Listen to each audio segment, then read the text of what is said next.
When we do portrait sessions on location, we very often have to use additional lighting of some kind because very often the lighting isn't ideal and we have to enhance it with some kind of additional lighting.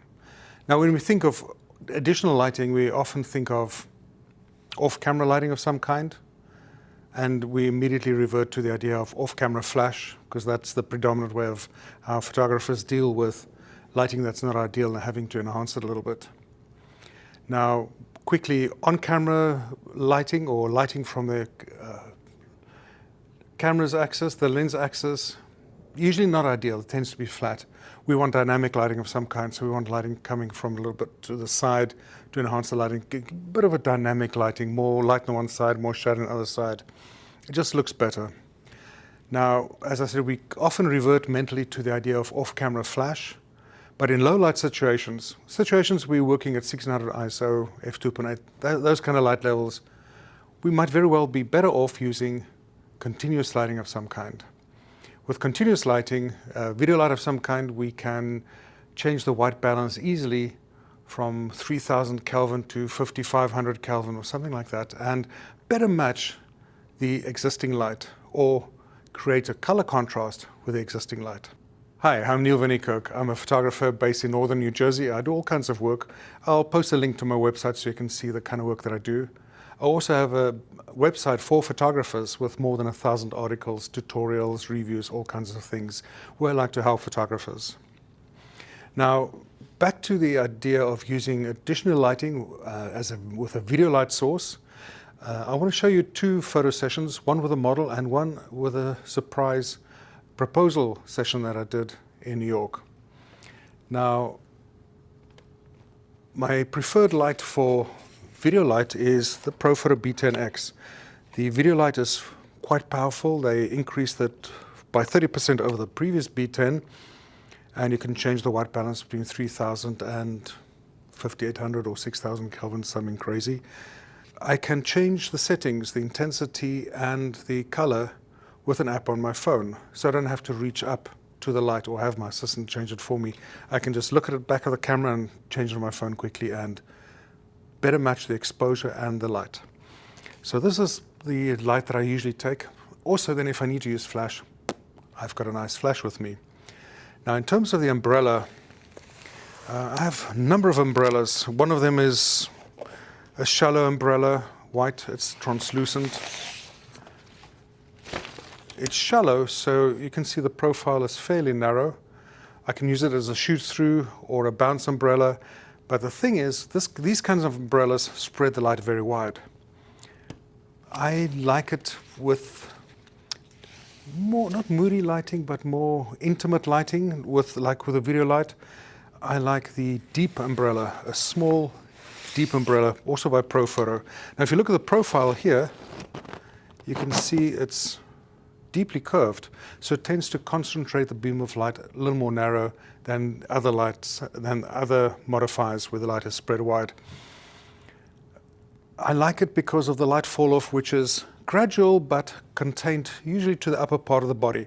I don't light up the ground, which I'm not really that interested in. I want to see the people, portraits. So this is the preferred light modifier. Now there's a disadvantage in using an umbrella. Wind tends to scoop it very easily as opposed to a softbox. But that's a problem that my assistant that's holding the light has to deal with. Not my problem. So I'd like to illustrate the results that I get with video light and the small umbrella with two sessions that I did recently. One is with a model later at night in Manhattan, and then the other one is a surprise proposal in Bryant Park. And you'll see the results. I think the light from this more easily matches the existing light, and it's that WYSIWYG, what you see is what you get effect from video light. You can really see these results immediately instead of, with flash, take the shot, compare, and I think with flash it's just a little more, not laborious, but it's a little more delayed than the immediate results you see on your screen with video light. So let's have a look. Before we even start looking at the pretty photographs, we have to consider the direction of light. I tend to use my off-camera lighting in a fairly conservative way, never at an extreme angle. I would say maximum 30 degrees to the side, maximum 30 degrees above. Anything higher and then the shadow of the nose starts blending into the mouth and it's just not good. You'll see here the angle is just above eye height, 15 degrees or so. And as I said, the angle to either side, 30 degrees at max. And the results look really good. The lighting enhanced the existing light and just gives a bit of punch to the lighting on her face. Another example here, and you can see again the light's a little bit above eye level. Now the beauty of using a video light that can give you the whole range from incandescent 3000 Kelvin to 5500 or 6000 Kelvin is you can match it with existing light or go to an opposing color.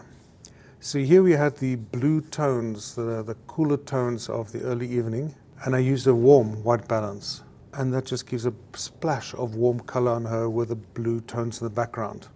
So I can now play with the white balance settings of my flash, well, my video light, and I can use it in ways to enhance the image or draw something out that you wouldn't normally do with flash, except if you're using filters. But again, with video light, you have the WYSIWYG effect. What you see is what you get. And here's the opening image. And here you can see the background beautifully out of focus because the lens that was used is a 85mm f1.4 used at 1.4.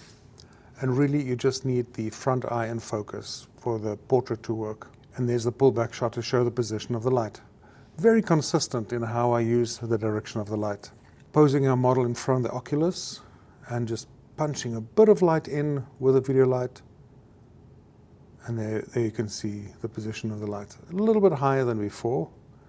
Or maybe it just appears higher because I'm crouched down on the ground. Another advantage of using video light instead of flash is it draws less attention. Instead of a flash going off and people looking at what's going on or drawing the attention of security guards, the video light is consistent and less obtrusive. Here there was already a fair amount of light going around, but we just used the video light to get a bit of light in. I wanted to scoop a bit of light, but not light up her feet. I just wanted light on her face. The last few photographs with the model Lisa. Here's the shot without video light, and then the video light just punches it up. And of course, the pullback shot.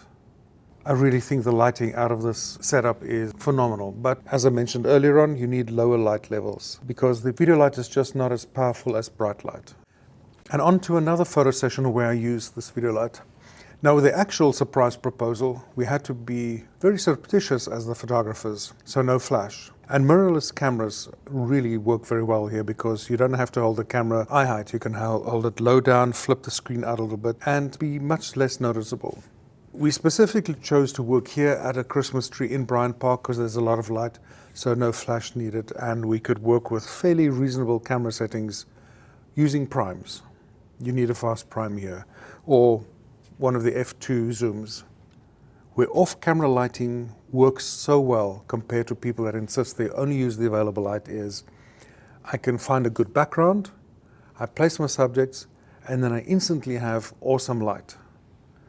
If you insisted on only using available light in all your photography, you'd have to wait for that rare intersection where you have a good background and really good lighting on your subject. But if you use off-camera lighting of some kind, off-camera flash, or in this case, off-camera video light, I find a good background, I place my subjects, and I instantly have awesome light. That's the way it works. That's why we use off-camera lighting. Now, when photographing a man and a woman, I tend to favor the woman with the lighting.